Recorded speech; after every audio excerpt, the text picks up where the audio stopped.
yakni percaya kepada reinkarnasi dan juga percaya kepada roh leluhur. Itu saya agak bingung konsep roh leluhur ini. Kalau reinkarnasi ini dipercayai, berarti kan kalau orang sudah meninggal, dia akan naik ke akhirat, kemudian dia akan turun lagi ke bumi untuk menuntaskan dosa-dosanya sebelumnya. Nah, kalau dia turun lagi ke bumi, berarti kan tidak ada yang stay di atas. Lalu siapa roh leluhur ini? Sedangkan dalam Hindu sendiri dikatakan bayi yang lahir saja sudah punya dosa. Di situ saya bilang, ya Allah, kok gini ya? Apa saya harus masuk Islam? Tapi kalau saya mau masuk Islam, ya Allah, saya pengen orang tua saya bilang, boleh. Kalau saya masuk Islam, saya pengen bapak saya bilang boleh. Bapak saya bilang kepada saya, kalau kamu mau masuk Islam, silahkan. Inna ad-dina 'indallahil Islam.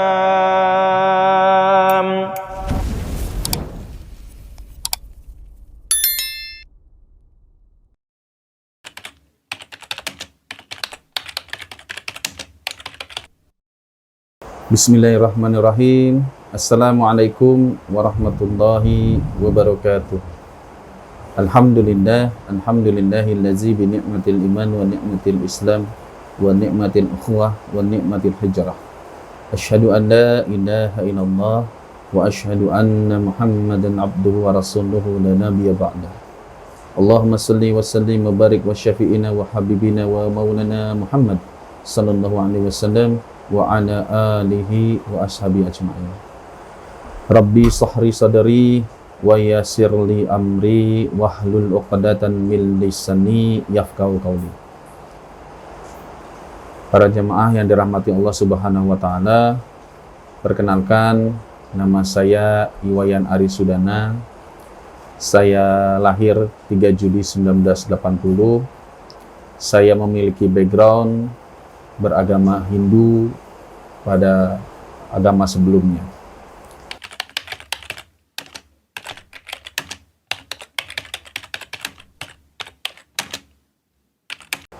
Saya masuk Islam sejak tahun 2012 di KUA Kelurahan Ciledug. Sebelumnya tidak ada niatan saya menjadi seorang Islam atau menjadi seorang mu'alaf. Di tahun 1980-an, justru pada saat itulah saya merasa bahwasanya saya ingin menjadi seorang Hindu yang taat, yang bisa membanggakan kedua orang tua saya. Saya merasa Islam pada saat itu adalah agama mayoritas yang intoleran kepada agama minoritas, terutama agama Hindu yang pada saat itu saya anut. Hal ini terjadi karena pada saat itu tahun 1980-an, pada saat saya SD, kisaran kelas 3, ada terjadi sedikit konflik yang sampai saat ini saya masih ingat, yaitu adalah adanya rekan saya yang saat itu bercanda namun dengan cara menjelek-jelekan agama. Dan pada saat itu saya sebagai seorang Hindu tidak terima bahwa agama saya dijelek-jelekan dengan orang lain yang dia berbeda agama dengan saya. Walaupun saya masih kecil, namun saya pada saat itu tidak terima. Dan kemudian saya mengatakan kembali kepada teman saya bahwasanya agama Islam adalah agama yang tidak baik, artinya agama yang tidak bagus lah, karena dia sendiri mau menjelek-jelekan agama saya. Namun itu berbuntut tidak baik karena ternyata teman saya ini bercerita kepada guru agamanya yang membuat saya kemudian mendapatkan sanksi untuk tidak ikut mata pelajaran hari itu di kelas. Dan disitulah saya mulai mengingat-ingat bahwasanya memang orang-orang muslim ini memang tidaklah bisa untuk dijadikan sebagai rekan yang baik atau teman yang baik saat itu. Namun pada saat saya pindah rumah ke daerah Ciledug dan saya sudah bekerja di tahun 1999, di situ saya memiliki hal yang berbeda. Saya memiliki teman-teman yang bertolak belakang dengan orang-orang yang dulu pernah saya temui waktu saya SD. Justru mereka ini adalah orang-orang yang sama sekali pada saat bercanda pun tidak pernah membawa agama dan sangat-sangat menjaga privasi orang yang diajak berteman atau bercanda. Jadi sama sekali tidak ada ucapan sedikit pun yang bahkan mengajak pun mereka tidak mengatakan hal tersebut. Gitu loh. Bahkan membanding-bandingkan pun mereka tidak pernah pada saat saya tahun 1999 saat itu. Nah, disitulah saya merasa nyaman berteman dengan seorang Muslim. Ditambah lagi, waktu saya pindah, rumah yang dihuni oleh saya dan keluarga ayah saya itu dekat dengan masjid. Sehingga saya tiap hari mendengar azan dan mendengar orang-orang sholat dan juga melakukan pengajian atau kajian-kajian di hari-hari tertentu. Nah, saya pada saat itu jujur justru makin bertambah ingin menjadi orang Hindu yang baik karena saya ingin membanggakan orang tua saya.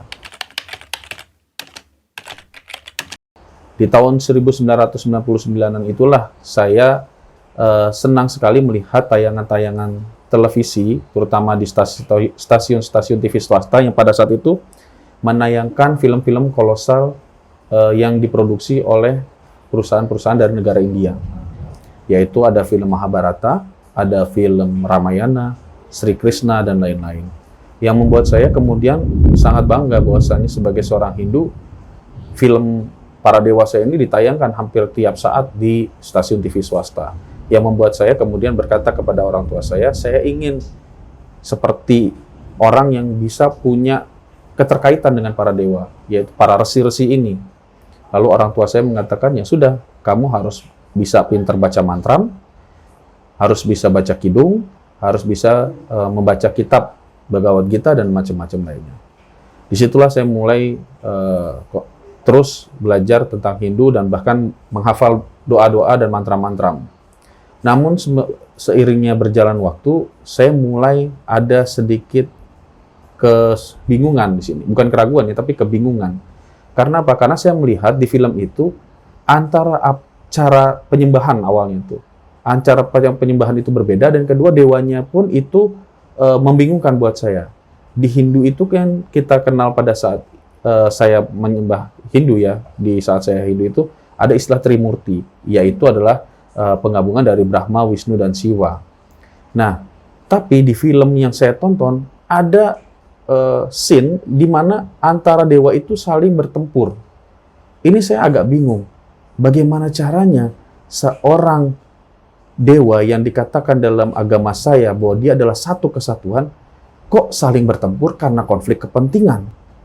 Ini nggak masuk akal. Yang kedua, di Hindu itu ada istilah, di Hindu yang di Bali, ada istilahnya Ida Sangyang Widiwasa. Tapi kenapa di film India yang saya tonton sama sekali nama itu tidak pernah disebut oleh para pengikut dari agama Hindu yang asalnya dari Hindustan sendiri. Itu saya tidak pernah mendengar. Sampai saat pun memang saya tidak pernah mendengar orang Hindia itu mengatakan Ida Sangyang Widiwasa. Itu dari mana asal kata itu datang? Maka dari itulah saya mulai bertanya kepada orang tua saya. Saya mulai mencari tahu, dan membuat saya tambah kesulitan adalah setiap saya mau sembahyang itu banyak sekali perangkat yang harus saya bawa. Harus punya dupa, harus punya asap, dan macam-macam lainnya yang membuat saya akhirnya agak sedikit pusing atau bingung kalau saya pergi jauh untuk sembahyang. Nah, saya tanya kepada orang tua saya, siapa yang paling kuat di antara para dewa ini, agar kalaupun saya harus ibadah, saya hanya menyembah dewa itu saja. Karena dewa-dewa yang lain pasti akan mengikut, karena dia adalah yang paling kuat. Gitu loh. Tapi orang tua saya bilang, kamu nggak usah memikirkan ke sana. Yang penting kamu sembahyang, kamu ibadah, nanti kamu akan ketemu jawabannya. Nah, sebagai orang yang saat itu dalam kondisi kebingungan, itu nggak masuk akal. Ditambah lagi ada istilahnya di dalam Hindu itu, yang saya kenal pada saat itu istilahnya percaya kepada reinkarnasi dan juga percaya kepada roh leluhur. Itu saya agak bingung konsep roh leluhur ini. Kalau reinkarnasi ini dipercayai, berarti kan kalau orang sudah meninggal, dia akan naik ke akhirat, kemudian dia akan turun lagi ke bumi untuk menuntaskan dosa-dosanya yang sebelumnya. Nah, kalau dia turun lagi ke bumi, berarti kan tidak ada yang stay di atas. Lalu siapa roh leluhur ini? Sedangkan dalam Hindu sendiri dikatakan bayi yang lahir saja sudah punya dosa. Jadi tidak ada mungkin yang tidak reinkarnasi, pasti reinkarnasi terus. Lalu siapa roh leluhur itu? Gitu loh.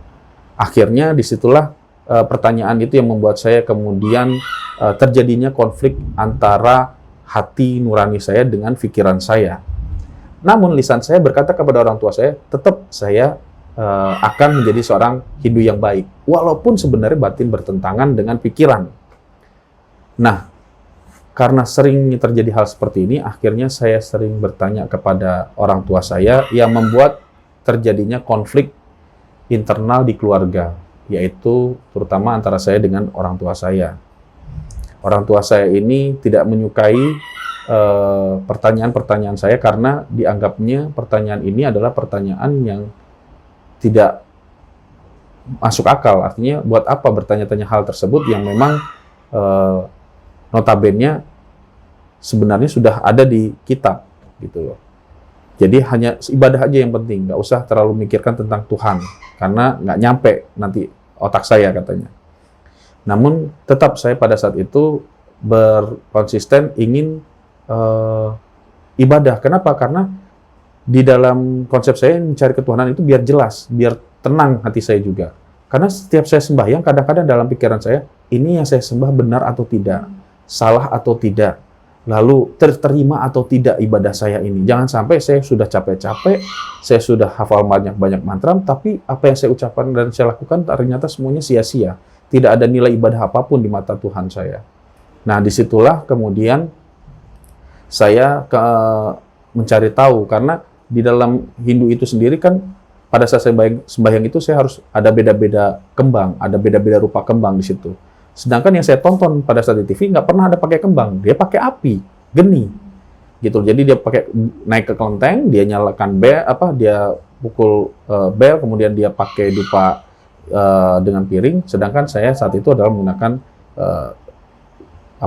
kembang, yang putih untuk siapa, yang merah buat siapa, yang pancawarna buat siapa, gitu ya. Nah, di situ saya mulai bimbang dan kemudian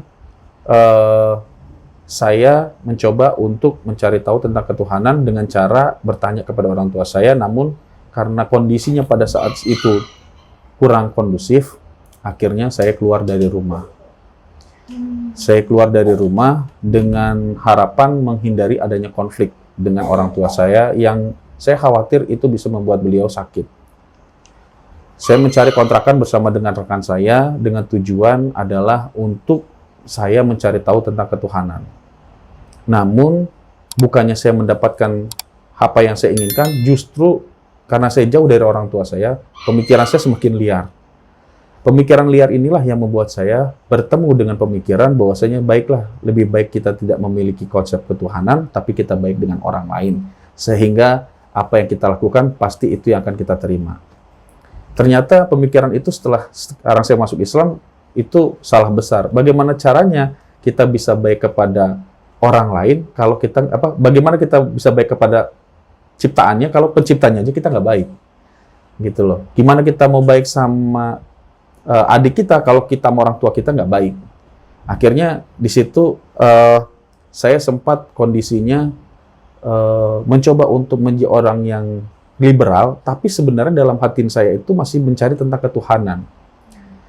Nah, karena hal ini berlarut-larut, membuat saya akhirnya memiliki pemikiran yang kurang baik dan itu berimbas kepada pola hidup saya. Setiap hari saya pulang malam, kadang-kadang saya ngerokok di malam hari karena saya killing time saat itu, tidak ada kegiatan apapun. Dan orang-orang ibadah saya hanya duduk di rumah dengan nonton dan merokok setiap hari seperti itu, pulang kerja nonton, ngerokok dan gitu. Sampai suatu ketika pada saat malam hari itu saya mengalami kondisi yang benar-benar membuat saya tidak pernah terbayangkan. Setelah saya pulang ngajar, seperti biasa saya makan malam, kemudian sampai di kontrakan saya merokok.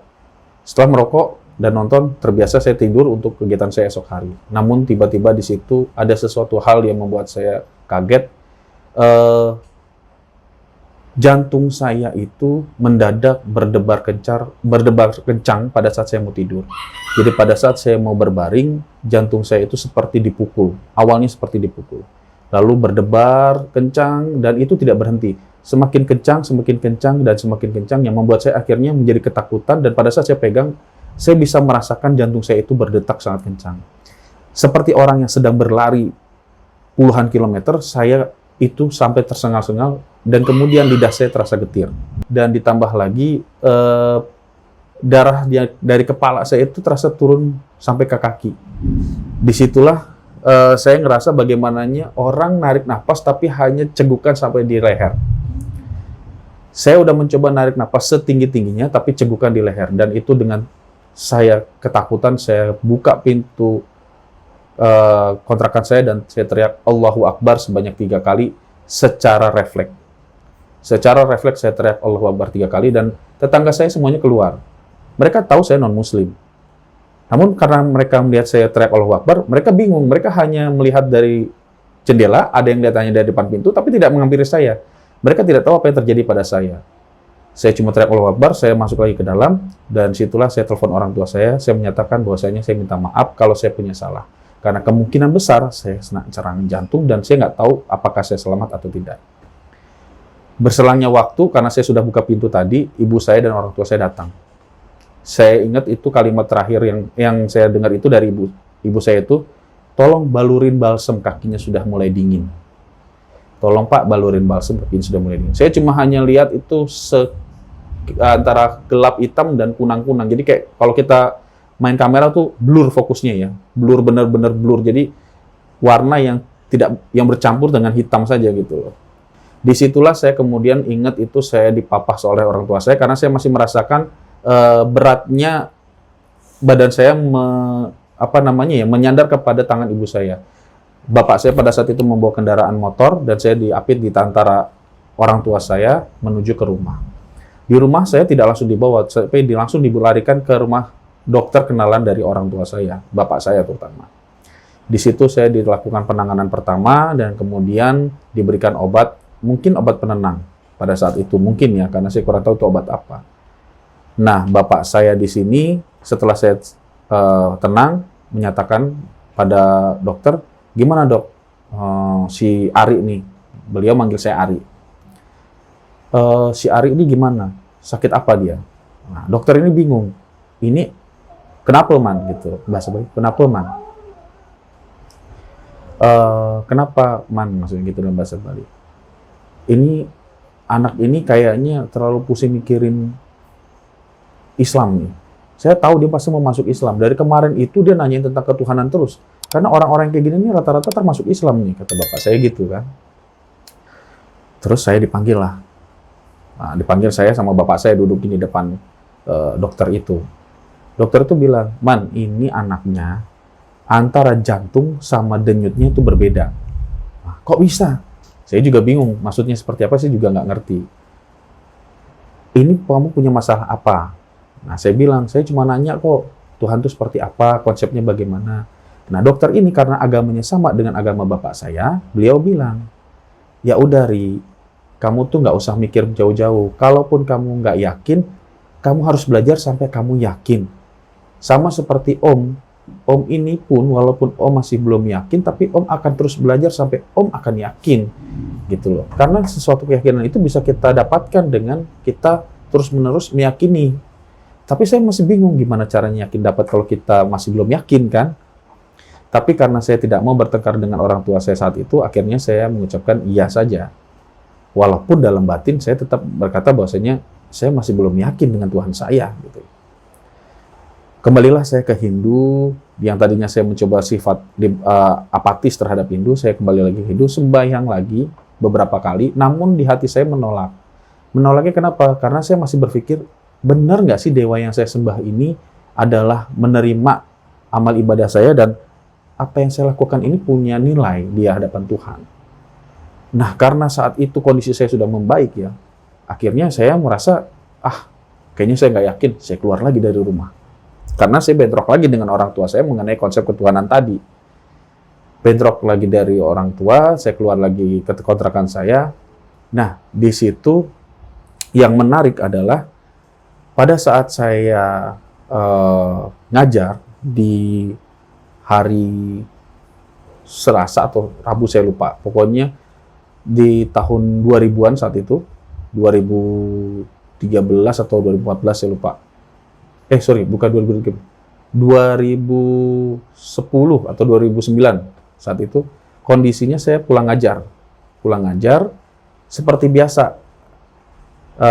Setelah pulang ngajar saya pulang di kontrakan, besokannya ngajar lagi. Nah, di hari kedua saya ngajar itu di lantai 4 harusnya kan saya kondisinya ngajar. Nah, pada saat saya naik tangga karena situ tidak ada lift di lantai 4, pada saat saya baru mau masuk ngajar, itu saya merasakan hal yang sama yang pernah saya rasakan di kontrakan. Jadi, baru saya masuk pintu ngajar, baru saya mau membuka kelas dengan materi yang ingin saya ajarkan, tiba-tiba saya merasakan adanya serangan yang sama seperti kondisi saya waktu saya di kontrakan. Saya mencoba keluar dari ruangan untuk menenangkan diri beberapa kali, jadi saya keluar masuk. Setelah saya tenang, saya masuk. Pada saat saya mau ngajar, saya sakit lagi. Keluar lagi. Sampai itu berulang hampir sekitar 4-5 kali. Yang akhirnya pada saat yang ke-5 atau ke-4, saya lupa itu, saya tidak lagi bisa masuk karena saya langsung duduk di lorong tempat saya ngajar dan murid-murid saya atau mahasiswa saya masih menunggu di dalam kelas. Tidak ada kekuatan sama sekali saya bisa masuk ke sana, dan saya cuma pasrah bahwasanya hari itu saya apakah akan diambil atau tidak. Karena sakitnya tidak ada sama sekali gejala. Hari itu langsung terjadi. Di situ saya mulai merasakan hal yang sama dan nafas saya sama. Kondisinya tinggal, kalau kemarin hanya sampai di kerongkongan, saya di dada. Jadi agak lebih turun. Jadi untuk narik dada, biasanya kalau kita nyapkan, kita narik dada bisa ya. Ini saya nggak bisa saat itu.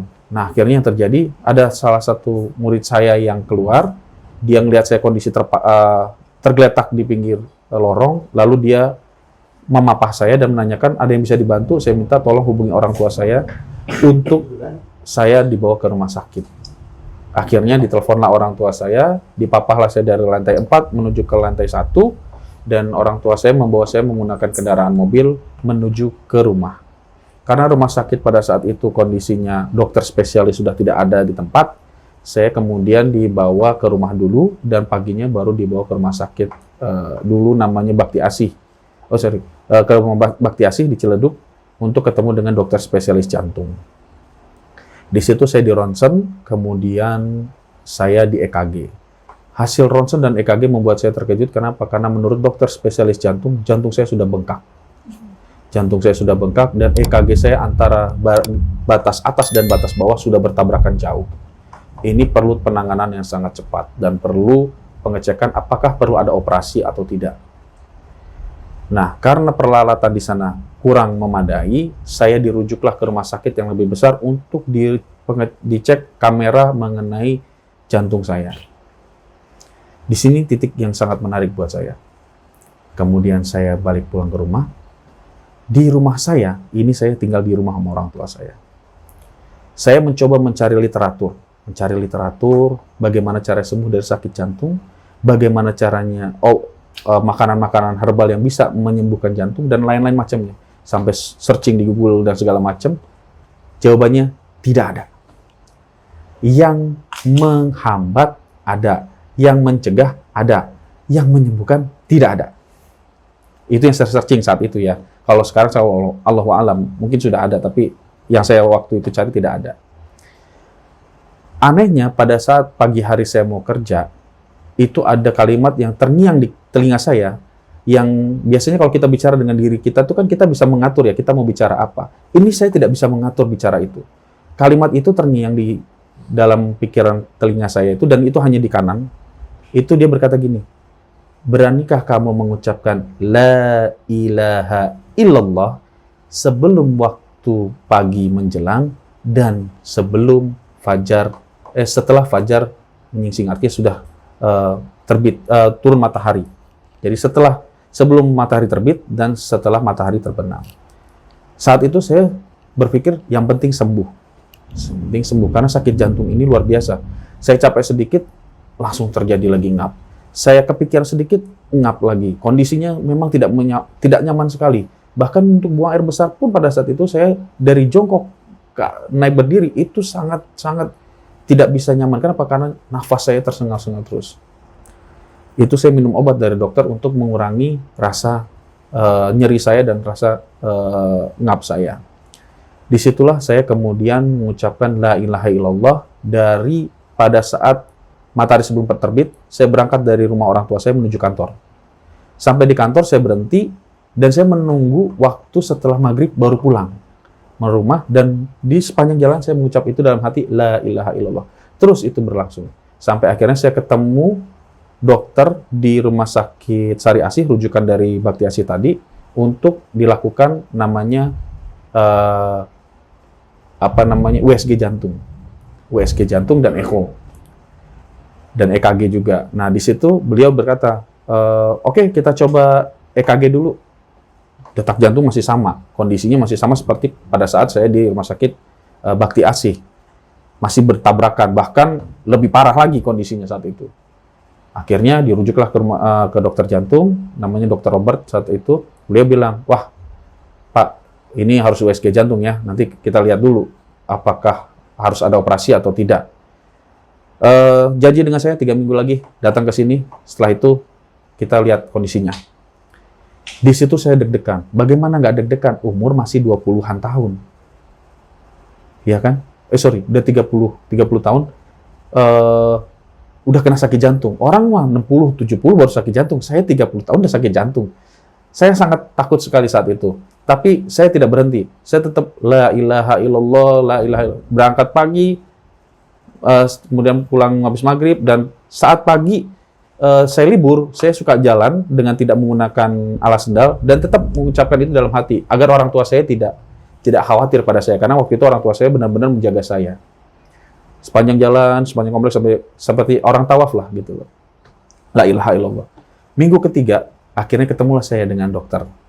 Karena saya takut, saya minta ditemani sama rekan saya. Bersama-sama dia itu datanglah ke Rumah Sakit Sari Asih. Di Rumah Sakit Sari Asih, pertama kali saya ketemu dokter, langsung saya takut. Gimana Pak Wayan? Siap? Siap. EKG dulu. Di EKG, qadarullah normal. Jantung atas dan bawah itu tidak bertabrakan. Tapi dokter tidak langsung menyatakan selamat. Kita langsung ke ruangan lab. Dari ruang lab, kita USG. Saya ke lab dulu. Dari lab, saya ke USG. Di USG, ada kamera yang masuk, dicek semuanya, katup segala macam. Beliau bilang, normal ini, sakit nggak? Coba ditekan, sakit nggak? Nggak, sakit tidak. Alhamdulillah ini masih ada detaknya bagus, jantungnya bagus. Keluar dari ruangan, saya disuruh tunggu sekitar 1 jam. Hal yang paling terindah saat itu adalah keluar hasil jantung normal. Jantung saya normal.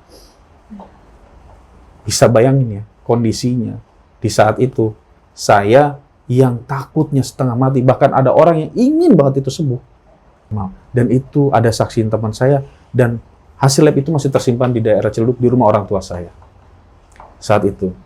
Dan kemudian dokter itu bilang, obatnya nggak usah diminum lagi. Nggak usah diminum lagi, nanti bisa berbahaya. Sejak itu saya nggak pernah lagi minum obat itu sampai saat ini. Itu hal yang pertama yang Allah kasih kepada saya. Namun saya tidak melihat, saya tidak mengetahui bahwa saat itu Allah sudah melihat saya. Karena yang saya lihat saya kurang paham apa yang dilihat Allah tuh sampai saya yang ditarik saat itu. Saya nggak tahu. Kemudian saya mencoba untuk main ke tempat teman-teman saya, seperti biasalah kita bermain. Kemudian pada saat itu saya kondisinya di sebuah mall, ingin membeli sebuah baju, beli sebuah baju untuk kerja saya. Namun anehnya pada saat itu ada di lantai dasar itu ada orang-orang yang biasa nyetel CD ya. Nyetel CD, itu ada video-video tentang ayat-ayat Quran. Tapi saya kurang tahu pada saat itu ayat Quran apa. Saya beli naik di lantai 2, turun ke bawah, itu saya pengen beli CD buat di kontrakan saya, buat nonton film. Dilalahnya di situ ada kalimat dari surat Ar-Rahman, "Fabi ayyi ala'i rabbikuma tukadziban." Surat Ar-Rahman yang diulang-ulang, yang kemudian menyatakan bahwasanya nikmat mana lagi yang kamu dustakan. Di situ saya tuh kurang paham maksud dari Tuhan apa. Suatu ketika saya sakit lagi di hal yang sama. Dokter sudah menyatakan normal, tapi pada saat itu saya sakit lagi. Itu saya benar-benar tidak habis pikir, kenapa bisa seperti itu. Akhirnya saya dibawa lagi lah orang tua saya ke rumah sakit. Di situ saya bilang, ya Allah, kok gini ya? Apa saya harus masuk Islam? Tapi kalau saya mau masuk Islam, ya Allah, saya pengen orang tua saya bilang, boleh. Kalau saya masuk Islam, saya pengen bapak saya bilang boleh. Bukan ibu, bapak. Kenapa? Karena kalau bapak yang bilang, ibu pasti ikut. Dilalahnya, pada saat saya ke rumah sakit, dokter ngecek lagi jantung saya, kemudian menyuruh saya keluar, dan dia tinggal berdua dengan orang tua saya kurang tahu apa yang dibicarakan. Saya tidak tahu. Kemudian di situ, bapak saya keluar, sambil saya menunggu obat, bapak saya ngomong begini sama saya, "Ri, kamu tuh sebenarnya maunya apa? Bapak udah pusing sama kamu. Dokter tuh sudah bolak-balik, kita keluar duit buat cek doang ini. Kamu maunya apa? Kamu mau apa? Kita ngobrol ntar." Setelah itu, saya di mobil, di parkiran bersama orang tua, berdua dengan bapak saya. Bapak saya bilang kepada saya, "Kalau kamu mau masuk Islam, silahkan." Jarak saya bilang kepada Allah dalam hati, padahal itu, kalau saya bisa, memang harus masuk Islam, saya pengen bapak saya bilang boleh. Padahal itu hanya dalam hati, saya tidak mengucap. Bapak saya di parkiran mobil, silahkan, daripada nanti kamu akan terus-terusan seperti ini. Bapak sudah tidak bisa lagi mikir tahu jalan pikiran kamu. Bapak sudah pusing. Melihat orang tua saya menangis, melihat kalimat itu keluar, akhirnya saya bingung. Saya harus bangga, senang, atau saya sedih. Karena di sisi lain saya membuat orang tua saya nangis, tapi di sisi lain saya senang bahwasanya orang tua saya membolehkan saya masuk Islam. Disitulah saya masih perdebatan pikiran saya antara saya masuk Islam atau saya tidak masuk Islam. Padahal orang tua saya sudah menyatakan saya boleh masuk Islam. Akhirnya saya mencoba untuk mencari tahu tentang Islam, dan kemudian saya mencari-cari literatur lah tentang keislaman, mulai dari buku-buku Islam dan segala macam. Kemudian saya ketemu dengan salah satu rekan saya, bilang, "Mas, saya mau masuk Islam. Caranya gimana? Boleh nggak?" "Oh boleh, tapi sebentar ya. Kalau kamu mau masuk Islam, harus ditanya-tanya dulu. Jangan nyampe kamu mau masuk Islam itu abal-abal atau hanya sekedar masuk Islam." Di situ saya ngerasa, loh kok jadi gini lagi? Ketemu lagi tahun 80-an nih orang yang seperti ini gitu loh. Di situ saya hampir saya lepas. Akhirnya saya bilang, ya udah kalau gitu saya nanti coba belajar lagi. "Iya, kamu harus belajar dulu." Bagaimana caranya saya belajar? Sedangkan saya masuk aja belum. Guru nggak punya. Saya disuruh belajar untuk ditanya nantinya. Jadi gimana ya? Saya belum pernah sekolah tapi harus ujian. Untuk naik kelas. Kan bingung. Harusnya masuk kelas dulu, baru ujian. Nah ini saya mau masuk kelas aja belum, tapi harus ditanya dulu. Akhirnya di situ saya di kantor iseng-iseng lihat komputer teman dan nggak sengaja ngeklik surat Yasin, di mana di surat Yasin tersebut ada satu ayat yang berkata seperti ini. "Inni amantu bi rabbikum fasma'un." Terus ada kalimat lagi seperti waktu saya la ilaha illallah itu, di sebelah kanan lagi, lalu dia berkata begini kepada saya. "Jika ada orang yang berkata kepadamu tentang keislamanmu, katakanlah kalimat ini. Karena sesungguhnya bukan dia yang mengislamkan kamu." Di situ saya kemudian, karena sesungguhnya engkau sudah bersaksi bahwa Allah adalah Tuhanmu. Walaupun saya belum mengucap saat itu. Akhirnya saya mencoba mencari orang tersebut, namun saya belum ketemu lagi dengan teman saya yang rencananya saya mau mengucapkan kalimat tadi itu, ini amantu bi rabbikum fasma'un. Jadi kalau dia bertanya, Kenapa kamu masuk Islam? Inni amantu bi rabbikum fasma'un. Kun fayakun. Namun karena saya nggak ketemu, akhirnya saya memutuskan untuk mencari teman yang bisa mengislamkan saya, membimbing saya Islam di masjid. Dilalahnya pada saat itu saya tidak bisa, karena saya nggak ketemu dengan DKM-nya, tidak ketemu dengan orang ustadznya yang bisa membimbing saya. Kalaupun ada ketemu, orang tersebut tidak berani karena memang merasa kapasitasnya tidak sampai ke sana gitu. Akhirnya saya menunggu waktu lagi. Lalu saya berkata kepada Allah, ya Allah, waktu saya belum jadi makmuman, Engkau seakan-akan mengajak saya, ya Allah. Sekarang saya ingin jadi makmuman aja. Makmuman Muhammad aja kok susah ya. Yang mau masuk Islam saya harus ditanya dulu. Yang saya mau syahadat pun saya harus mencari lagi, susah. Dilalahnya, pada saat saya kondisi putus asa tersebut, ada orang berkata kepada saya, datang ke tempat saya. Jadi pada saat itu ada orang, pada saat saya masuk Islam, saya mencari tempat ibadah, ternyata sulit sekali karena tidak ada yang bisa atau mampu atau bersedia untuk mengislamkan saya atau membimbing saya karena merasa kapasitasnya kurang.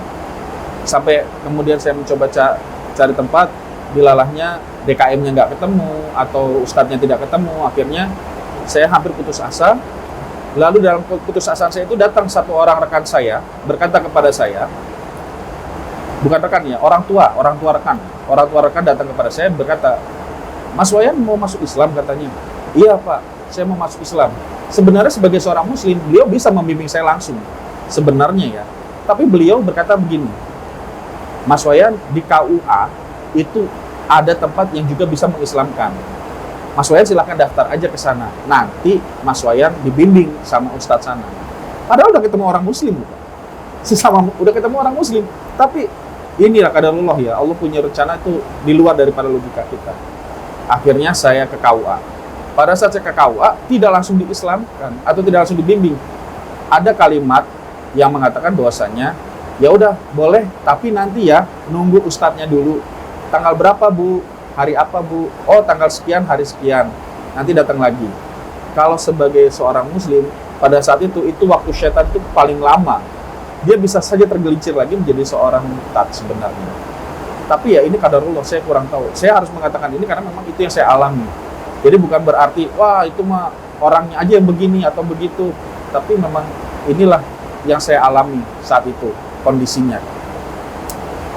Kemudian pada saat waktu yang ditentukan bahwasanya saya akan masuk Islam, saya akan melakukan syahadat. Yang jadi masalah berikutnya adalah bukan waktunya lagi, bukan ustadznya lagi, tapi saksi yang saya mau cari untuk menjadi seorang Muslim malah tidak bisa saya dapatkan. Karena apa? Qadarullah juga. Karena pada saat itu kondisinya ada yang kerja, ada yang sibuk, ada yang di luar kota dan segala macam. Dalam kondisi hal seperti itu, saya bingung bagaimana caranya saya mau jadi mu'alaf kalau saya nggak punya saksi di sini. Akhirnya setelah pulang ngajar, ketemulah saya dengan salah satu rekan saya, seorang vendor saat itu. Beliau adalah salah vendor perusahaan. Ketemu saya di tempat ngajar, lalu saya bilang sama beliau, namanya Bapak Wim. Pak Wim, mau nggak Pak Wim nanti setelah ngajar nemenin saya ke KUA? Pikiran teman saya ini adalah saya mau nikah. Namanya KUA. Orang kalau udah ngomong KUA pasti mau nikah kan. Padahal saat itu saya mau mu'alaf gitu loh. Karena pasti pemikiran mindset masyarakat adalah kalau KUA adalah tempat pernikahan, udah selesai. Kalau nggak cerai nikah ya udah di situ. Ternyata di situ saya mau mu'alaf. Tapi saya nggak cerita kepada Pak Wim tentang kemu'alafan saya. Lalu ke KUA, beliau bilang ya udah boleh, siap. Jalanlah saya ke sana. Saat saya jalan ke sana, saya baru tahu bahwasanya untuk masuk Islam itu kan ada belangko saat itu di situ. Nah, di belangko itu saya harus ganti belangko. Nah, karena saya kerja, pemikiran saya adalah berarti saya harus mengeluarkan uang minimal 50.000 untuk belangko itu. Walaupun tidak ada penentuan berapa jumlahnya harus dibayarkan. Saya keluarlah dari KUA ke ATM. Pak Wim sempat kaget, mau kemana Pak Wayan? Mau ke ATM. Dipikirnya beliau pada saat itu adalah saya ke ATM itu mau ngambil uang buat makan. Karena kan bentar lagi saya mau mualaf. Saya tinggal sebentar lagi itu saya mau syahadat, saya tinggal nunggu ustadznya doang. Dan Pak Wim saat itu masih belum tahu saya mau mualaf. Karena pikirnya saya mau daftar nikah. Saya ambil uang di ATM, saya datang menemui Pak Wim, lalu saya duduk sama Pak Wim. Pak Wim, tolong tunggu di sini bareng sama saya, kita nunggu ustadznya. Ini kita berdua doang, Pak Wayan? Iya. Yang perempuannya mana? Loh, saya mau mualaf. Astagfirullah, dia bilang gitu. Masya Allah, tabarakallah. Tabarakallah. Sampai saya senangnya sambil lupa, tabarakallah. Beliau bilang seperti itu, dan di situ beliau senang sekali. Tapi yang lucunya, pada saat setelah selesai saya disyahadatkan, dibimbing oleh seorang kiai dan juga ada saksi 2 orang dari satu KUA dan satu rekan saya juga. Di situ ada biaya pengganti belangko. Saya sudah tahu, tapi Pak Wim ini kaget. Beliau bilang, bayar Pak Wayan, ganti belangko Pak Wim, bukan bayar, ganti belangko. Ini cara Allah ya. Tadinya saya berpikir gini, ya Allah, saya mau masuk Islam kok bayar. Bagaimana ya nggak kerja? Bisa balik lagi dia. Udah waktu mau masuk, nunggu dulu. Sekalinya mau masuk harus bayar. Akhirnya kondisinya Allah menjawab apa? Pak Wim ngeluarin dompetnya, isinya itu ratusan ribu dan 50 ribuan. Beliau bilang gini, akhi, beli antum udah jadi saudara saya. Ambil uang yang ada di dompet saya yang antum mau. Silahkan antum ambil. Saya tidak ngeluarin uang serupiah pun saat itu. Serupiah pun saya tidak keluarin uang. Padahal saya udah berpikir apa? Saya mau harus bayar. Ternyata Allah berkata lain. Kenapa saya tidak dapat orang-orang di situ dan kenapa harus saya ajak Pak Wim? Ternyata di situ Allah punya rencana. Saya ambil uang Pak Wim 50 ribu, kemudian beliau bilang, cukup. Dia keluarin semuanya, antum ambil semuanya. Tidak, akhi, saya sudah cukup ini. Tidak ambil, karena antum sudah menjadi mualaf, antum punya hak untuk mendapatkan zakat dari saya. Dan saya ingin menjadi orang yang zakat pertama kepada antum. Lalu saya bilang, tidak, ini cukup buat saya. Beliau juga sempat ngomong kepada adminnya, masa ini harus bayar? Iya Pak, belangko Pak, karena ini juga sudah ketentuan mau bagaimana lagi. Ya sudah, bayar. Lalu beliau bilang, ini fisabilillah. Fisabilillah. Dari sana, pulang dari sana, seminggu kemudian beliau diundang di kampus saya, beliau mendapatkan 10 kali lipat dari apa yang beliau keluarkan. Beliau mengeluarkan 50 ribu, beliau mendapatkan 500 ribu rupiah. Uang penggantinya, 10 kali lipat. Di situ saya nggak habis pikir. Jadi beliau pun nggak ngeluarin uang sesungguhnya. Diganti lagi uang beliau kepada oleh Allah Subhanahu Wa Taala. Jadi di situ saya melihat Allah itu luar biasa baik kepada saya. Dan sampai saat ini saya masih bingung apa yang Allah lihat dari saya. Karena pada saat ini saya ngerasa saya masih didekatkan oleh Allah, oleh orang-orang yang Allah cintai.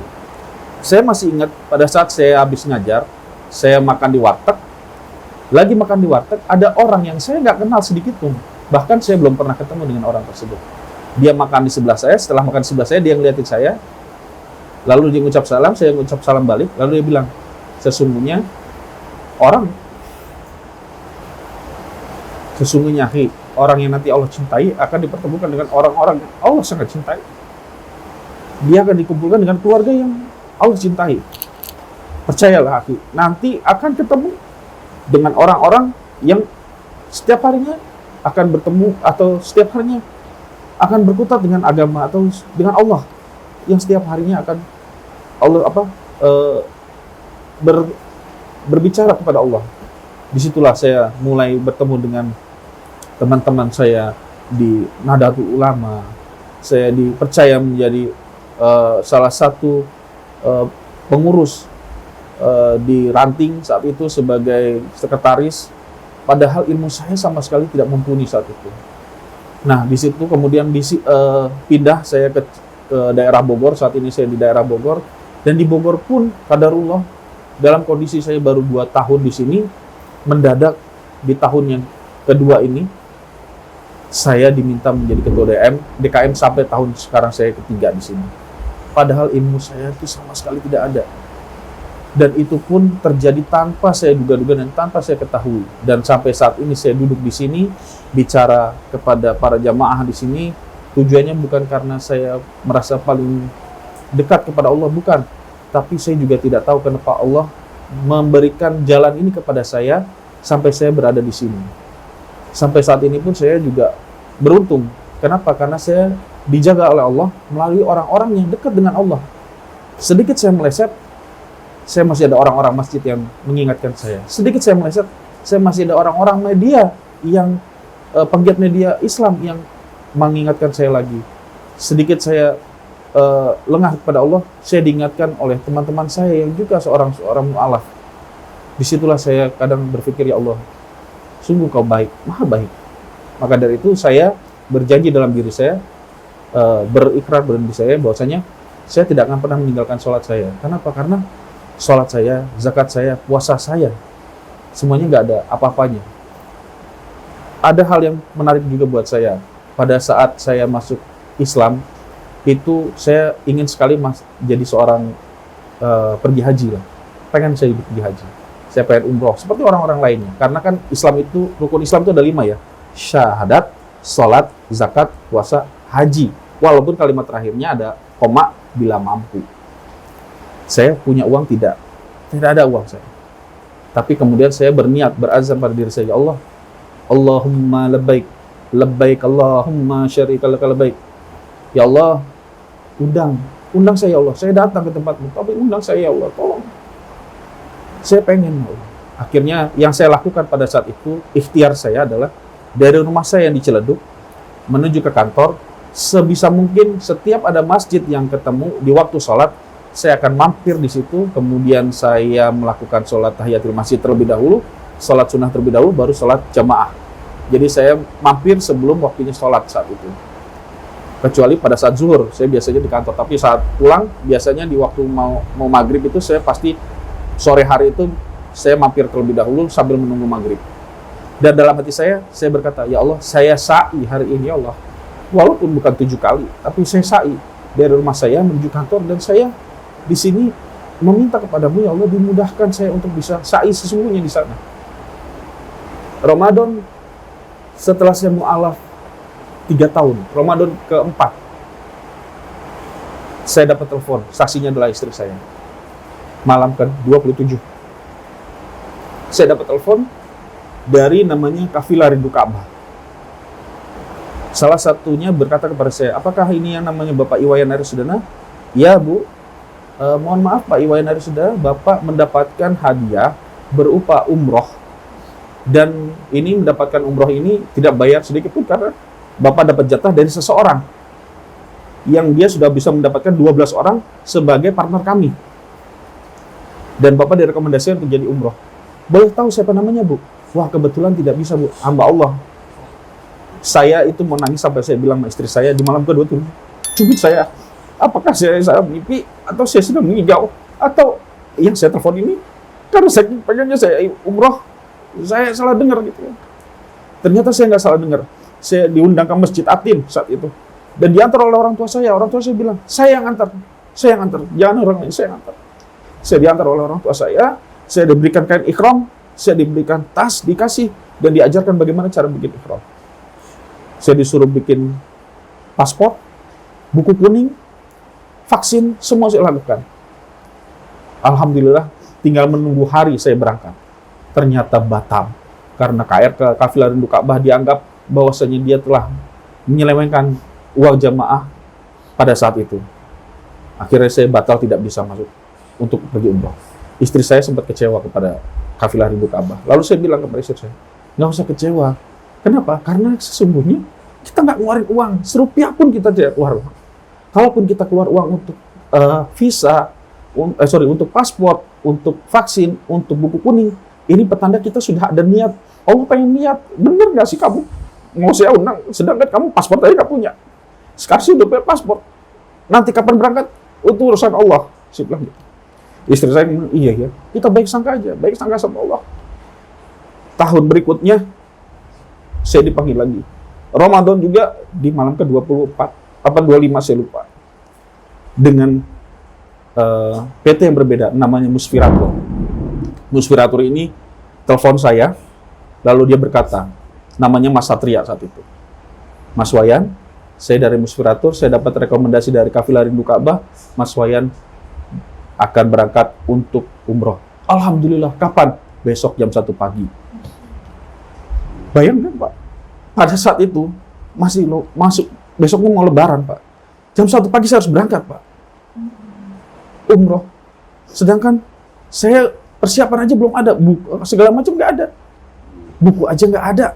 Akhirnya apa yang saya punya dari Kafilah Rindu Ka'bah itu saya bawa, diantar oleh orang tua saya ke Bandara 3 Soekarno-Hatta, keberangkatan internasional. Saya di lunch, saya baru dikasih itu oleh Musfiratur. Ini Pak ID-nya, ini visanya, ini buku untuk sa'inya, ini tasnya. Yang Kafilah Rindu Ka'bah, tasnya taruh di sini. Nanti kita kembalikan kepada mereka. Berangkat saya menuju Ka'bah langsung tanpa menuju ke Madinah.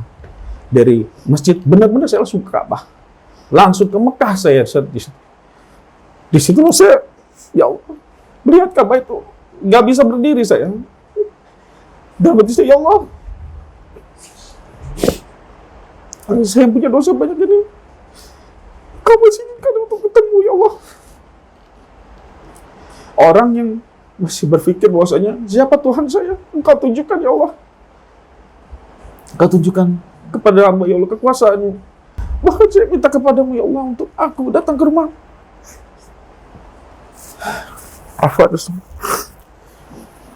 Aku boleh datang ke rumahmu. Engkau bolehkan, Kau izinkan, ya Allah. Bahkan bersama dengan orang-orang baik. Dan saya tidak mengeluarkan uang serupiah pun saya itu, ya Allah. Tidak ada. Bahkan saya mendapatkan uang sebesar Rp1.300.000. Kalau direalkan hampir sekitar 700 real lah. Kemungkinan saat itu ya. Saat itu saya pegang. Dan di situ pun saya hanya berkata, ya Allah, saya pengen makan kebab. Bolehkah saya makan kebab? Di situ saya mendapatkan kebab setiap hari, hampir setiap hari saya dapat kebab. Padahal jemaah lain pernah berkata, biasanya nggak pernah ada kebab, teman-teman ada kebab tiap hari. Nggak pernah ada bakso, teman-teman ada bakso tiap hari. Dan pada saat saya mau pulang ke Indonesia, saya berkata, ya Allah, 7 hari sudah tepat sekali, ya Allah. Seandainya masih ada 2 hari, saya masih di sini. Ingin saya tetap di Madinah, ya Allah. Akhirnya, dilalahnya, grup saya dapat telepon dari kerajaan Saudi Arabia, depending keberangkatan pulang 2 hari.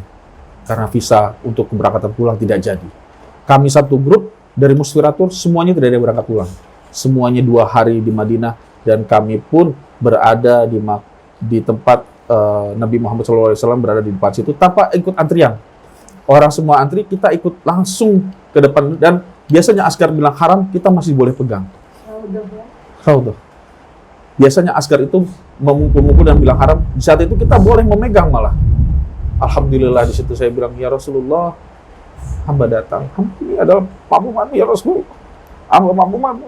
Lihat apa ya Allah? Lihat apa ya Rasulullah? Walaupun hamba baru dan dosa hamba banyak, tolong lihat saya Rasulullah. Saya ini apa ya, bisa dibilang nggak pantas sebenarnya mendapatkan hak istimewa seperti itu. Dan pulang dari umroh itu, saya dibawakan air zam-zam hampir 1 dus yang jumlahnya hampir sekitar 7 liter, 10 liter lebih. Dan itu masuk pesawat tanpa ada pemeriksaan apapun. Dan dijemput juga oleh kedua orang tua saya. Berangkat pagi, pulang pun pagi. Sampai di Jakarta itu jam 3 pagi saya. Subuh, Jakarta, ditemani oleh kedua orang tua saya. Dan di situ saya bilang, ya Allah, saya sudah menjalankan umroh. Walaupun saya belum haji, tapi saya sudah menjalankan umroh. Izinkan saya pergi haji nanti, Allah. Saya sudah zakat, tinggal kedua orang tua saya dan adik-adik saya. Karena saat itu adik-adik saya belum ada yang masuk Islam. Ya Allah, saya bermohon kemarin di Madinah dan di Ka'bah, saya minta, ya Allah, jadikanlah kedua orang tua saya masuk Islam. Jadikanlah kebaikannya walaupun sekecil biji zahra, bahkan sekecil biji yang paling kecil sekalipun, agar ia bisa masuk Islam, ya Allah. Adik-adik saya, tolong ya Allah masuk Islam. Alhamdulillah, setiap Ramadan, alhamdulillahnya, adik saya nomor 4 masuk Islam, adik saya nomor 3 masuk Islam. Dan sampai saat ini, saya dengan keluarga, alhamdulillah, tetap erat. dan tetap menjalin silaturahmi. Dan saya berharap mudah-mudahan orang tua saya dan juga adik saya nomor 2 bisa masuk Islam. Hadiah yang paling indah dari Allah adalah saat saya bisa pergi haji, saat saya bisa masuk Islam, saat saya bisa pergi haji, dan saat kedua adik saya menyatakan asyhadu alla ilaha illallah wa asyhadu anna muhammadan abduhu wa rasuluh. Di situ saya merasa senang, merasa bangga, merasa ya Allah, Engkau masih melihat keluarga saya yang setiap hari kadang kami sering bertengkar, setiap hari kadang kami sering tidak yakin dengan keimanan kami. Engkau masih melihat ya Allah. Dosa kami cukup banyak saat itu. Bahkan pemikiran saya yang liberal pun masih Engkau tidak anggap sebagai sesuatu yang dosa. Saya kurang tahu ya Allah, apa amalan saya tidak tahu. Disitulah yang membuat saya alhamdulillahnya kondisinya sekarang di keluarga saya, adik saya nomor 4 dan nomor 3 sudah masuk Islam, dan juga adik ipar saya satu keluarga sudah masuk Islam. Tinggal orang tua saya, ibu bapak saya dan adik saya nomor 2 itu belum masuk Islam. Ya teman-teman, saya mohonkan doanya agar orang tua saya, terutama ayah dan ibu saya, dan juga adik saya bisa masuk Islam, dan kita bisa dalam satu akidah yang sama, sehingga doa apa yang saya kirimkan kepada orang tua saya itu tidak tertolak karena adanya perbedaan akidah. Saya minta teman-teman keikhlasannya, tolong doanya agar kami sekeluarga bisa menjadi seorang muslim dan muslimah yang baik. Kurang lebihnya saya mohon maaf jikalau ada kata yang salah itu asalnya semuanya dari saya, dan jikalau ada sesuatu yang benar itu kalamnya dari Allah Subhanahu wa taala. Cukup dari saya. Jadi taufiq wal hidayah. Wassalamualaikum warahmatullahi taala wabarakatuh.